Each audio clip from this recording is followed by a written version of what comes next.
Welcome back. રાજકોટમાં મોંઘવારીને લઈ કોંગ્રેસ દ્વારા અનોખો વિરોધ કરવામાં આવ્યો. મોંઘવારીની જેલ બનાવી કોંગ્રેસે વિરોધ કર્યો છે. શાકભાજી, ડુંગળી, ગેસના સિલિન્ડર સહિતના ભાવ વધારાનો વિરોધ કરવામાં આવ્યો. કોંગ્રેસના કાર્યકરે છાણા, લાકડા સહિતના બળતણનો પણ હાર પહેરીને વિરોધ કર્યો છે. કોંગ્રેસ જિલ્લા કલેક્ટરને આવેદનપત્ર આપીને વિરોધ નોંધાવશે. અને આ દ્રશ્ય જુઓ કે જે કોંગ્રેસ દ્વારા વિરોધ કરવામાં આવ્યો છે. હાથમાં બેનર લેવામાં આવ્યા અને તેમાં લખવામાં આવ્યું છે મોંઘવારીની જેલ.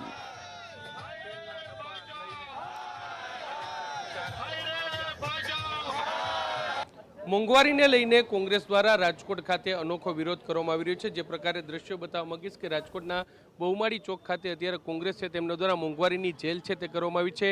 જીવન જરૂરિયાતની વસ્તુ એ ખાદ્ય તેલ હોય, ડુંગળી હોય, ટામેટા હોય, બટેકા હોય, દૂધ હોય, દાળ હોય, તમામ ચીજવસ્તુના ભાવમાં વધારો થયો છે. ગેસના સિલિન્ડરના ભાવમાં વધારો થયો છે. તેને લઈને જ આ પ્રતિકાત્મક વિરોધ છે તે અત્યારે કરવામાં આવી રહ્યો છે. શું કહેશો, લાકડા છાણાનો હાર પહેર્યો છે શા માટે? સાહેબ, ગેસના ભાવ એટલા વધી ગયા છે, નથી કેરોસીન મળતું, નથી ગેસ મળતો, નથી કરોડ પેટ્રોલ. તેની સંદર્ભે હું રાજકોટ જનતાને એક મેસેજ આપું કે મૂળભૂત ચૂલા ઉપર આવી જાઓ, છાણાથી રસોઈ કરો, લાકડાથી રસોઈ કરો, તો જ આ સરકારને બુદ્ધિ આવશે. નકર હજી ગેસના બાટલાનો ભાવ વધારો થશે, હજી આથી 3 ગણો ભાવ વધારો થશે. આવેદનપત્ર દો. આખી રાજકોટ શહેર જનતા મોંઘવારીની બાબતે રોડ ઉપર ઉતરી જાય એવી સ્થિતિ થઈ ગઈ છે. એટલે વિરોધ છે તે થઈ રહ્યો છે. જે પ્રકાર તમે દ્રશ્યો જોઈ રહ્યા છો અત્યારે કે આ જે મોંઘવારીની જેલ છે તે કરવામાં છે ને અલગ અલગ જે કોંગ્રેસના કાર્યકર્તાઓ છે તેઓ દ્વારા જે પ્રતિકાત્મક વિરોધ છે તે અત્યારે કરવામાં આવી રહ્યો છે. રાજદીપસિંહ આપણી સાથે છે, શહેર કોંગ્રેસ પ્રમુખ. બાપુ, શું કહેશો, પ્રતિકાત્મક વિરોધ મોંઘવારીનો શું? સમગ્ર દેશની પ્રજા ત્રાહી એમ છે.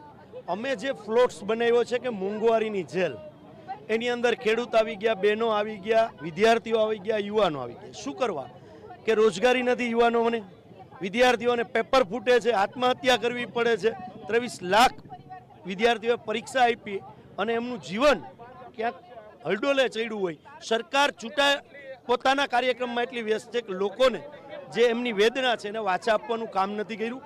લોકોનો જે પ્રશ્ન છે એ એવો છે, અત્યારના લોકો એવું સમજે છે કે અમે મોંઘવારીની જેલમાં આ સરકારમાં સપડાઈ રહ્યા છીએ. એ લોકોનો અવાજ બનીને આજે રાજકોટથી પગપાળા ચાલીને કલેક્ટરશ્રીને ઘેરવાનો કાર્યક્રમ રાજકોટ શહેર કોંગ્રેસ દ્વારા કરવામાં એટલે જે પ્રતિકાત્મક વિરોધ છે અત્યારે જે પ્રકારે તમે જોઈ રહ્યા છો કે મોંઘવારીની જેલ છે તે તૈયાર કરવામાં આવી છે ને જેને લઈને જ આ વિરોધ છે તે અત્યારે કરવામાં છે. પ્રજા ત્રાહીમાં પોકારી હોવાનો કોંગ્રેસ છે તેમનો દ્વારા જે આક્ષેપ છે તે કરવામાં આવ્યો છે ને અલગ અલગ મુદ્દાઓ સાથે જે બહુમાળી ચોક રેસકોર્સ ખાતેથી જિલ્લા કલેક્ટર કચેરી છે ત્યાં સુધી આ વિરોધ છે તે કરવામાં આવી રહ્યો છે.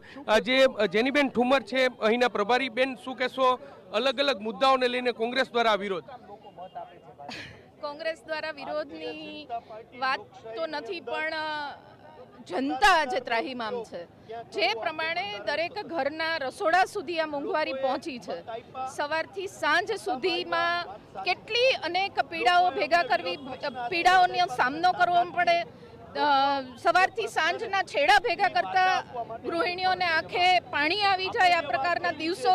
તેલના ડબ્બાનો ભાવ આ તો એક સિમ્બોલિક છે, ગેસના બાટલાનો ભાવ આ તો એક સિમ્બોલિક છે, પણ દરેક ચીજ વસ્તુઓના ભાવ વધતા જાય છે.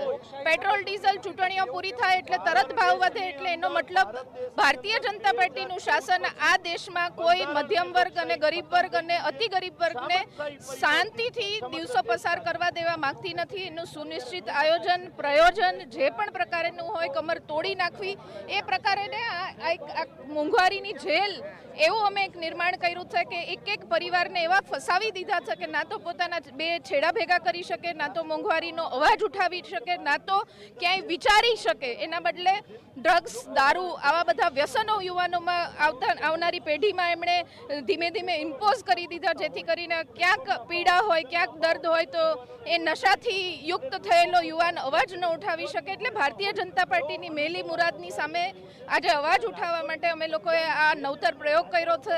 જનતા પણ જાગશે, જાગી ચૂકી છે, બોલી નથી શકતી, ક્યાંક ભયનો માહોલ છે.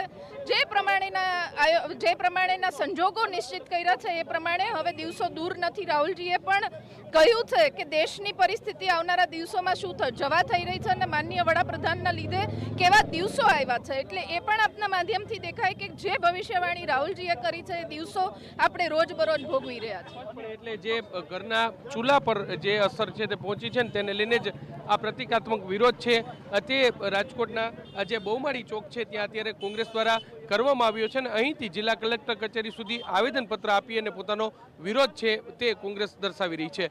કેમેરા પર્સન ભાવેશ લશ્કરી સાથે મોહિત ભટ્ટ, TV9 રાજકોટ.